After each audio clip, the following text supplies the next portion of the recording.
আপনারা খেলেন?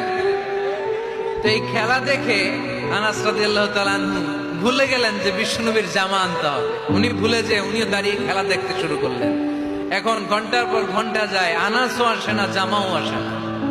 বিশ্বনবী ভাবলেন, হায় রে, আনাস মনে হয় ভুলে গিয়েছে, কি আর করা যায়, নিজের জামা নিজেই নিয়ে আসে। বিশ্বনবী বের হলেন জামা আনতে। বের হয়েই দেখে মদিনার গলিতে বাচ্চারা খেলতেছে, ওইদিকে আনাস রাদিয়াল্লাহু আনহু দাঁড়ানো। বিষ্ণু সাল্লাল্লাহু কিছু বললেন না, যে উনিও আনাস রাদিয়াল্লাহু তাআলা আনহুর পাশে দাঁড়িয়ে খেলা দেখতে আরম্ভ করলেন। সুবহানাল্লাহ পড়বেন না? সাইয়েদনা আনাস খেলা দেখতে দেখতে দেখতে দেখতে দেখতে দেখতে হঠাৎ বিশ্বনবীর দিকে চোখ পড়ে গেছে।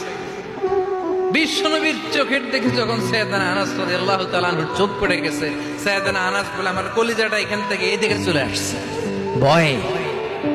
কিসে? ভয়ে।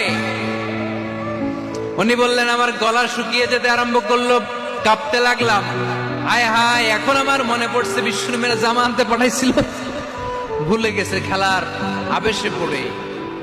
উনি বললেন, বিশ্বনবী আমারে ধমক দেন নাই, আমার গায়ে হাত তোলেন নাই, জামা আনতে পাঠাইছি, এখানে খেলা দেখতেছো এটাও বলেন নাই, বিরক্তিও প্রকাশ করেন নাই। বিশ্বনবী শুধু একটা হাসি দিয়েছেন, স্মাইল। কি দিয়েছেন? একটা মুচকি হাসি দিয়েছেন। কি হাসি? সাইয়েদনা আনাস বলে, ওই যে ওই দিনের বিশ্বনবীর মুচকি হাসির শাসন, মরার আগের দিন পর্যন্ত আমি আনাসকে সোজা রাস্তায় দেখেছি, আর ডানে বায়ে নেই নাই।